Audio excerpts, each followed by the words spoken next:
Pemirsa, hukum Indonesia masih terus dipertanyakan, memutus nyawa masihkah jadi pilihan? Saya sudah bersama dengan mantan Ketua Mahkamah Konstitusi Mahfud MD. Selamat malam Pak Mahfud. Malam Najwa. Terima kasih sudah hadir.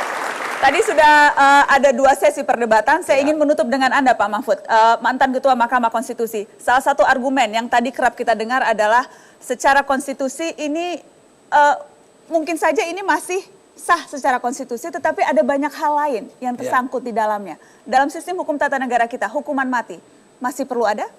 Masih perlu ada menurut saya. Dan saya kira putusan Mahkamah Konstitusi pertimbangannya jelas.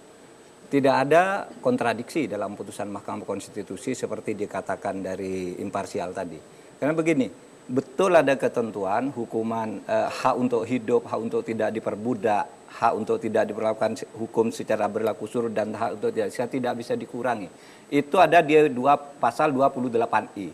Tapi pasal 28J ayat 2 mengatakan semua hak asasi itu bisa dikurangi. Jadi berdasar penafsiran sistematis, tidak ada yang tidak bisa dikurangi dari situ. Tersetu dari ini putusan Mahkamah Konstitusi mutlak. Dan tidak ada dissenting opinion. Memang 4 hakim berbeda pendapat dengan yang 5, tapi bukan berbeda pada ada atau tidak hukuman mati. Tapi pada substansinya apakah pada hukuman substansinya mati? 9 hakim itu mutlak di dalam berbagai putusan bahwa secara konstitusional hukuman mati itu sah. Berdasar penafsiran sistematis, ya. Karena penafsiran itu ada macam-macam, ada penafsiran gramatis, sosiologis, sistematis, historik, macam-macam.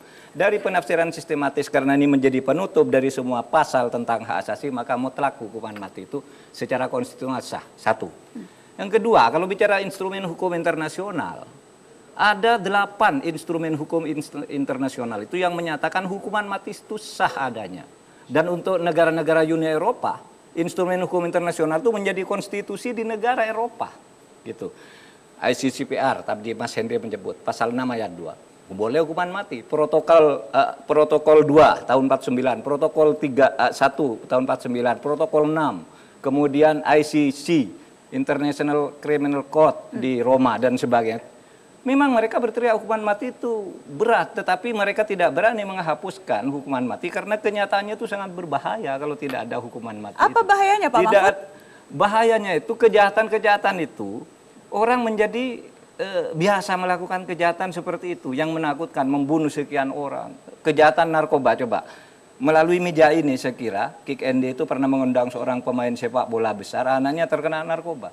Itu kalau sudah terkena narkoba sudah merusak dirinya sendiri, merusak bangsanya. Mengaku sembuh, dia sembuh sesudah bapaknya pergi, radionya dijual, kursinya dijual, TV-nya dijual untuk beli narkoba lagi. Tidak ada hubungannya dengan peradaban. Menurut saya bukan tidak beradab menghukum mati itu. Justru itu lebih beradab.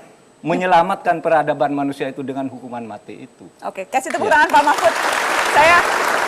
Karena boleh saya minta mic lagi untuk Mas Alex dari Kontras, karena saya melihat Anda senyum-senyum dan geleng-geleng Pak Mahfud, saya harus minta tanggapan dari Kontras.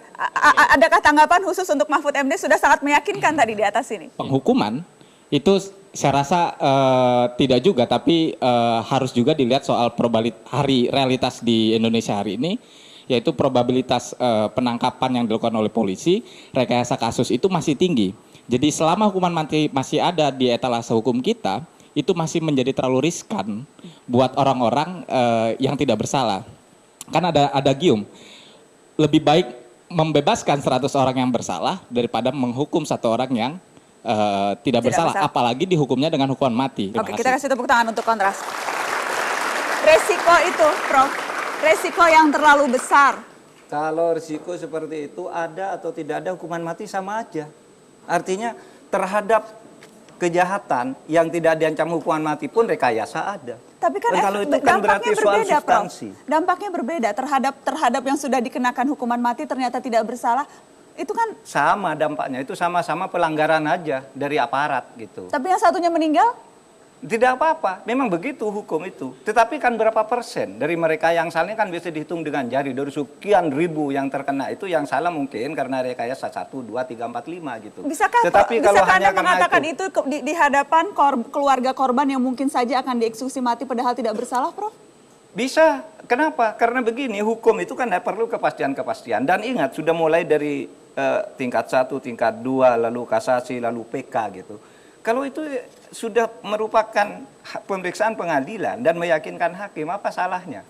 Tetapi ingat di putusan Mahkamah Konstitusi itu ada semacam saran gitu agar pelaku hukuman mati yang belum dieksekusi selama 10 tahun itu diperhatikan. Apakah perilakunya baik apa tidak dan sebagainya. Supaya kemungkinan untuk diberi penurunan, bukan mengubah vonis, penurunan oleh presiden misalnya menjadi seumur hidup dan sebagainya. Itu dimungkinkan. Tetapi lalu hukuman matinya sendiri dihapus, saya kira kita mundur bukan maju. Jangan dianggap kalau hukuman mati itu lalu dianggap orang tidak beradab. Justru menurut saya peradaban ke depan itu harus berani menghukum mati kejahatan yang semakin masif, semakin luar biasa. Dan saya heran mengatakan orang tidak ada bukti bahwa hukuman mati itu membuat orang jera. Itu satu pernyataan yang salah. Gimana orang sudah mati kita tahu jera atau tidak? Sudah mati kok jera? Ya tidak bisa. Kalau mau dikatakan tidak ada bukti sesudah ada hukuman mati di negara itu ternyata pelaku kejahatan masih banyak. Oke, kalau begitu metodologinya dibalik. Masih ada hukuman mati aja banyak, apalagi kalau tidak ada, kan begitu. Kalau sama-sama spekulatif. Gitu ya, itu kan tidak ilmiah sama sekali pernyataan-pernyataan seperti itu. Kalau kata Prof tadi, mereka yang berasumsi hukuman mati memberikan efek jerak dengan orang yang berasumsi bahwa hukuman mati kemudian tidak memberikan efek jerak sama-sama bersifat spekulatif kan Prof, dua-duanya asumsi, maka memang mereka yang mengasumsikan hukuman mati akan memberikan efek jerak tidak pernah terbukti. Itu dalam asumsi Prof kan karena spekulatif tadi gitu. Nah yang ketiga dalam konteks efek jerak tadi, memang efek jera ini kemudian dalam konstruksi hukum kita kemudian membuat satu lembaga yang disebut dengan lembaga pemasyarakatan untuk mendidik dan mengkoreksi mereka. Nah dalam relasi seperti itu kita tidak menganut sistem lembaga penghukuman, malah lembaga pemasyarakatan supaya kemudian mereka dikoreksi, kalau kemudian mereka itu bisa kembali ke masyarakat terintegrasi. Kalau mereka terlalu jahat maka mereka diberikan seumur hidup. Apa yang kita tuntut adalah berikanlah mereka hukuman seumur hidup itu tadi. Gitu. Jadi efek jera tadi menurut saya terbantahkan sendiri oleh pandangan Prof bahwa itu merupakan spekulatif gitu. Oke, baik. Tampaknya memang setiap argumen tentunya ada argumen yang lainnya. Anda mau menanggapi Prof Mahfud? Mahkamah Konstitusi itu jelas. Memang ada yang dissenting tapi tidak dissenting pada substansi. Itu bisa dibaca putusan nomor 2 dan 3 tahun 2007 Mahkamah Konstitusi. Mutlak hakim MK itu mengatakan secara konstitusional hukuman mati itu sah. Tinggal mau melaksanakan apa tidak. Jangan sampai warga negara Indonesia di luar negeri dihukum mati. Tetapi di sini perlakuannya bertolak belakang. Apakah ini contoh muka dua negara kita? Tidak, itu wajar saja.